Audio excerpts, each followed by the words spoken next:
আসসালামু আলাইকুম। কেমন আছেন সবাই? আজকে আমি আপনাদের কাছে একটা নিরামিষ রেসিপি শেয়ার করব। প্রথমে আমি চুলোতে সরিষার তেল, আস্ত জিরা, তেজপাতা আর শুকনো মরিচ দিয়ে দিয়েছি। এবার আমি দিয়ে দিব চাক চাক করে কেটে রাখা মিষ্টি কুমড়া।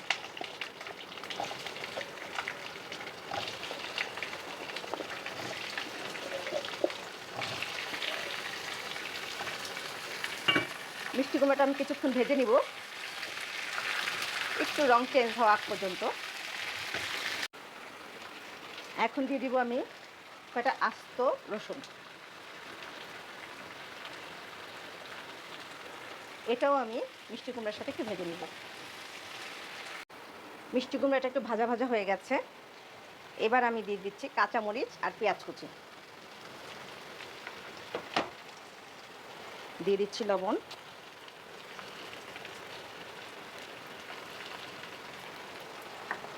দিয়ে দিচ্ছি টমেটো কুচি। এটাকেও আমি এখন ভালো করে মিশিয়ে নিব।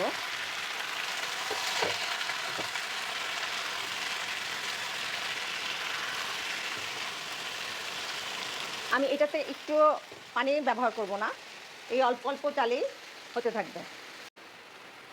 এবার আমি দিয়ে দেবো হলুদের গুঁড়ো,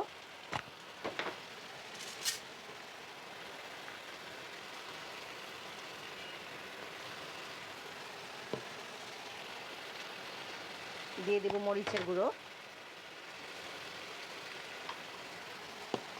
এবার আবার ভালো করে নেড়ে নিব। এখন টমেটো আর মিষ্টি কুমড়ো থেকে যে পানিটা বের হবে, এটাতেই এটা সেদ্ধ হয়ে যাবে মিষ্টি কুমড়োটা। আমি এখন ঢাকনা দিয়ে কিছুক্ষণের জন্য ঢেকে দিব।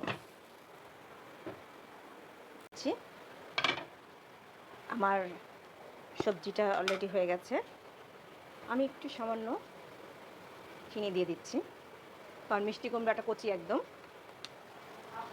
আর দিয়ে দিচ্ছি হচ্ছে গিয়ে ধনিয়া পাতা। আমার তরকারিটা হয়ে গেছে, নিরামিষটা। একদম পানি ছাড়া রান্না করলাম আমি এই নিরামিষটা। আপনার ঘরে তৈরি করে দেখবেন, ভীষণ মজা। এটা আপনি রুটি, ভাত, পরোটা সব কিছু দিয়ে খেতে পারবেন।